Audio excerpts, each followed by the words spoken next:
Hey there YouTube, how's it going? Nerdy Narwhal here, and I'm back again today for another 6-scale action figure review.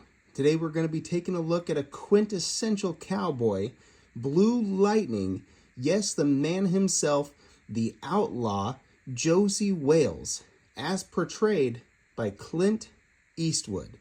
This action figure is created and licensed by Sideshow as part of their Clint Eastwood collection. They've been doing some pretty cool stuff with 6-scale cowboys. So let's jump in and take a look. All right, first thing I want to do is hop in and just take a look at the initial aesthetics of this figure. And everything's pretty good. I opted to get this Clint Eastwood action figure, the Josey Wales, over the Man with No Name. They're both probably the Man with No Name being significantly more iconic than Josey Wales, but this guy just has such a unique outfit that I thought it would look pretty cool on the shelf next to some other cowboys. If I were just going to have one cowboy in the collection, it would probably have to be the Man with No Name. But I have a few cowboys, and, you know, he's wearing a vest, and he has his boots on, and the hat, and all that. Josey Wales, the first thing that strikes me is how light that hat is. If we're going off of Westworld rules, Josey Wales is a light hat for sure. And that's going to stand out in my collection. Also, he wears this odd 3/4 sleeve coat thing that has a flip in the back. I'm not entirely sure why. As well as just having all these little straps. Let's get that hat up again. And leather doodahs. And this little cord thing right here. I don't know why. I don't know what it's for. I'm not even sure what kind of coat this would be. But it's a pretty good looking outfit, and it's definitely unique on the shelf. So overall, aesthetically, this Josey Wales action figure is certainly going to stand out and look great. Let's see if we can dive in just a hair closer, get in on that head sculpt. Many apologies right off the bat. That lighting that I use for these videos is going to obscure that head sculpt a little bit. And you cannot take the hats off for these Sideshow 6-scale Clint Eastwood figures. Let me try to make some quick adjustments. There we go. I have that light blasting on his face now. When I display 6-scale cowboys, I always make sure to have them on the top shelf of my display, just so that the lighting gets underneath their head sculpts a little bit. That's one tip and one thing to keep in mind, depending on what kind of display you have. If it's top-down lighting exclusively, possibly having them on the top shelf and relying on some of that ambient room lighting will really let you get at the head sculpt. And while we're talking about head sculpts, that looks awesome. That is definitely Clint Eastwood as the Outlaw Josey Wales. He's rugged. He has that nappy mullet in the back, and that's well sculpted. He has a grimace on his face.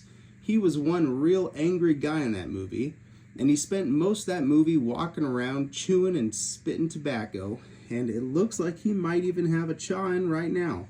He looks like he's just about ready to spit and draw heat. So that's that. Awesome looking figure. Sideshow is doing something kind of funky where they are continuing the paint onto the beard into the neck there. And while it might be a minor nitpick, if I go like that,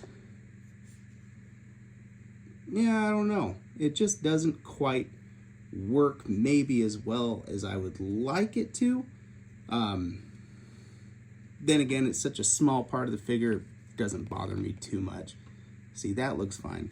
But if you have the head turned too much, it just sort of breaks up the illusion. So I don't know, perhaps I would prefer if they went on without painting that part of the neck, but just a minor thing. All right, well, we've talked about the head sculpt and overall figure aesthetics a little bit. Sideshow's definitely winning with that, and we will get back into more nitty-gritty details in a minute. But first, I want to talk about the accessories that this guy comes with. Inside of that beautiful box, there is going to be a total of 8 hands and 4 guns. I'm going to talk about the hands first, other than those trigger fingers that you can see on him, which also hold all of these 6-shooters really well. He's going to come with 2 fisted hands, a right and a left, and let's see if I can't get that a little bit closer. There we go. Sideshow's done a wonderful job of making those look as human as they possibly can. There's reddening around the knuckles as well as nice subtle veins sculpted in there. He's going to come with 2 relaxed hands, a right and a left, just like that, as well as these 2 hands, which are really fun to have displayed right next to his gun on his hip, like he's getting ready to do a quick draw. Those are pretty fun hands. That said, Josey Wales spent most of that movie wielding his 2 guns. I'm probably just forever going to keep those trigger fingers on the figure. But if I do go to switch up a display and I go for that more tensing up action, these are probably the hands I'm going to go with. Just getting ready to pull right from his belt. So pretty cool hands. It comes with enough. I don't really need anything else. Okay, getting into the 6-shooters. He is going to come with 2 model 1849. I believe that is what this is, a Colt model 1849. There we go, finally. Jeez. And he comes with 2 of those. This is the gun he's most well known for using throughout the movie.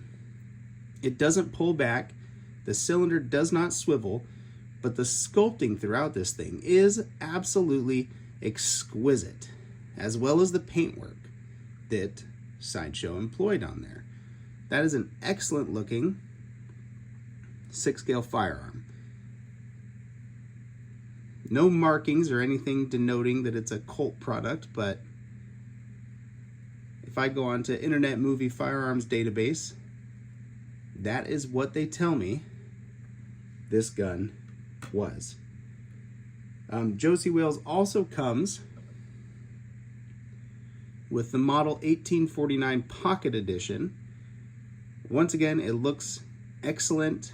Cylinders, nothing like that is going to move on this, but it is essentially just a smaller version of this gun right there. So the full-size 1849 and the Pocket Edition.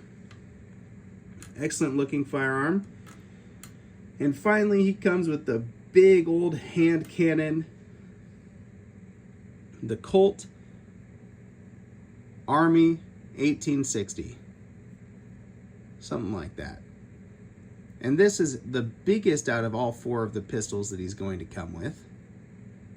And again, it looks phenomenal. No trigger pull, no cylinder moving. Just a phenomenal 6-scale firearm.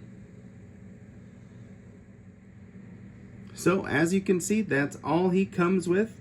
Not much, but it comes with just enough. I really don't need anything for Josey Wales except for 2 guns. Honestly, the 2 1849s would have been fine, but I do like having the option. And that is the biggest sweat, I guess, that I have when deciding how I'm going to pose this figure, is deciding which guns I'm going to give him. I like to give him one of his model 1849s, and I am really partial to that massive Colt 1860. So I like to stick those 2 on him. I could also put these in the sheaths and then, or the holsters, and then I have everything that this figure comes with posed with the figure, which is always kind of a nice thing to be able to do. Now let's get into articulation. This is going to be on your standard, for this era, I guess. Sideshow switched their body molds quite a few times.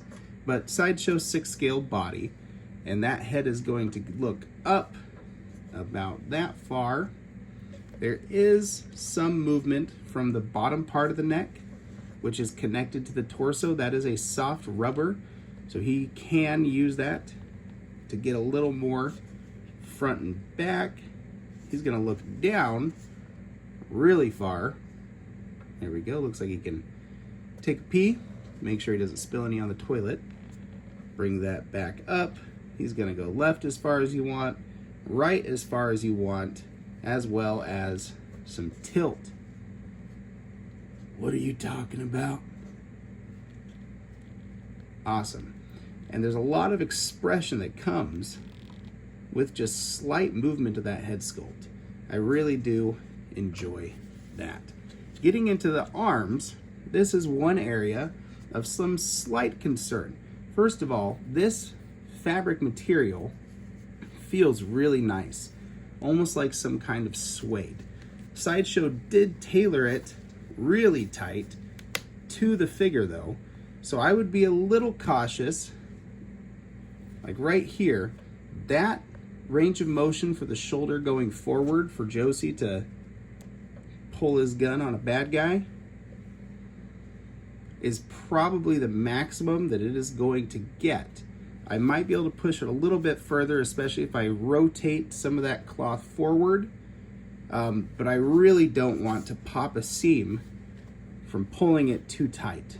Now, if I move, oftentimes, that left arm back, twist it a little bit, that should free up a bit more fabric to allow me to go higher with this arm here. But there's not much of a reason to do that. There we go. So just be cautious. This is a tight, well-fitted overcoat, which is going to hinder very slightly some of that shoulder range of motion. As you can see, there's a swivel at that bicep, a real good double jointed elbow, which is going to get you everything that you could possibly want as far as elbow articulation, and your standard 6-scale wrist pegs, allowing for plenty of hinge and swivel. Going into the torso now, Josey Wales has some diaphragm crunch forward, as well as some diaphragm crunch back. And per usual, most of that range of motion is going to come from the hips. He can look all the way down once you start to bend him at the hips. Now, I'm going to scoot this figure back again, make sure he's well stabilized on that display base, and we're going to have a look at how those legs articulate, because much like the torso with that coat over it, the legs are going to be pretty tight. Now, if I pull the pants up, I might be able to get a little bit more of a kick, but he's going to kick forward only about that much, even with the pants pulled up. And that's where things start to get pretty darn tight in the seat. Again, I don't want to pop a seam, so I'm not going to push it much more than that. But do know that past this point, you are definitely looking at that being a possibility. Similarly, the legs aren't going to kick out much more than that because of how well fitted the breeches are. You are going to have pretty good use of that double jointed knee, and that's going to get you about maybe just a hair over 90 degrees there. But now let's move on to the boots, because I've had a few 6-scale cowboys. I've had plastic boots, I've had double cut boots, and I've had full leather boots, but Sideshow's doing something pretty unique here. This part of the boot is plastic. The spurs are actually die-cast metal, and those are going to be attached permanently. But the top part of the boot, where you would want articulation, is a nice suede feeling cloth. And so that's going to allow relatively unobstructed movement. How great is that? So, there we go. That's going to do it for articulation for Josey Wales. Like I said, there's definitely some points where articulation becomes a little bit obstructed, but nothing really to the point that's going to hinder your playability or posability with an otherwise very toyetic action figure. Josey just kind of stood there, looked cool, and shot. And this figure can do exactly that.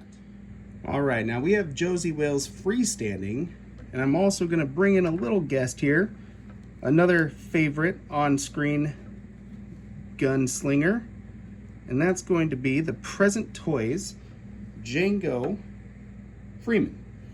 There we go. See if I can get that guy to balance. The ankle joints on Django are kind of crappy, but there we go. You can see that there is a notable height difference between these two figures.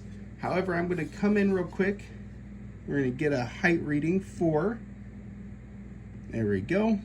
Looks like he's going to be to the top of his hat, just a hair over 13 inches.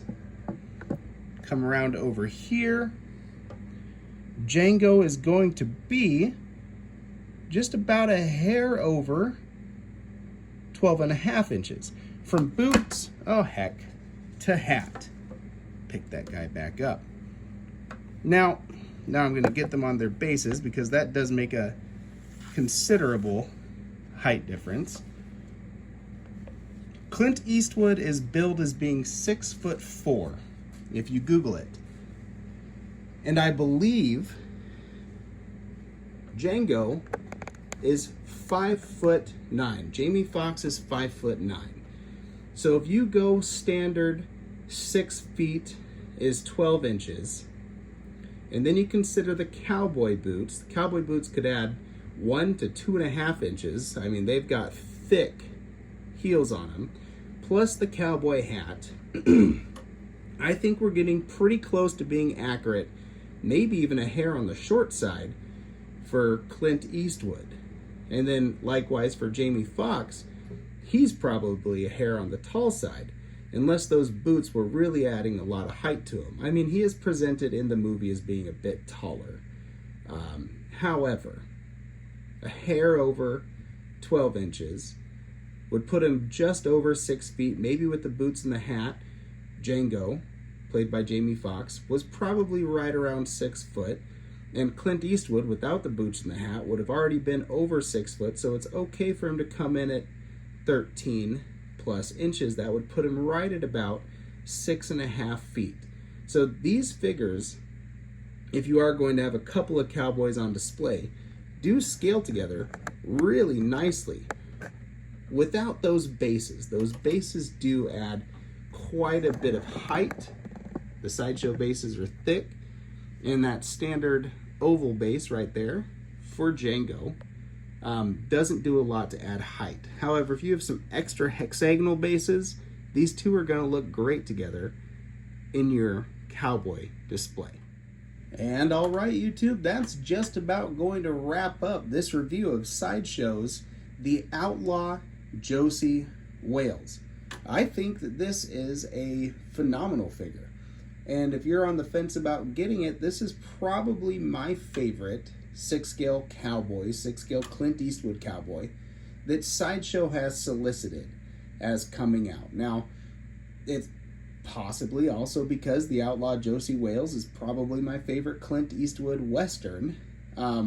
It's just a fun, revenge, gritty sort of Western story, plenty of gunslinging, and it's a fun movie. But the outfit on this guy is very detailed, very intricate, with lots of just little tiny eye-catching things that I think look great when hammered down in the 6th scale by Sideshow. The only thing I wish Sideshow would have done is maybe up the quality on that gun belt a little bit. These and that there, this is all really thin pleather material. Will it last for years? I don't know. But it just feels craft goods quality, right? Go to the craft store, pick something up. But that is really the only thing on an otherwise awesome feeling figure. An awesome feeling and very functional figure that looks great in the display. Now, if I've missed something in this review, please let me know. Get at me in the comments. I'll gladly help you make an informed purchasing decision. I picked this guy up from a Mock Time Toys, and it ran right about $256 before tax. Shipping was free. If you're on Sideshow, after shipping and tax, if you have to pay tax, but definitely after shipping anyways, you're going to be just a hair over $300. I don't think it's worth that, but I've been collecting since the figures were a standard price of $200 coming from Hot Toys. I mean, DX figures coming in at barely over $200. A basic figure like this for $300, I mean, I get the quality is there, the craftsmanship is definitely there, but those prices have been just skyrocketing, and it's really not sustainable. I think if you shop around on eBay, Mercari, or some retailers, maybe email a Mock Time, see if they have any more in stock, you're going to be able to find a little bit better of a deal on this guy than getting it direct from Sideshow. And that seems kind of silly to say. Why would the company that produced this figure be the one selling it for the most? But I don't know how all that stuff works. I don't know how Sideshow's making their money, but I'm sure they are. But it's an awesome figure, and I can definitely recommend it for your collection. Anyways, thanks for watching, guys. I hope you all are having a good one. Stay happy, stay healthy, and keep on collecting. Nerdy Narwhal out.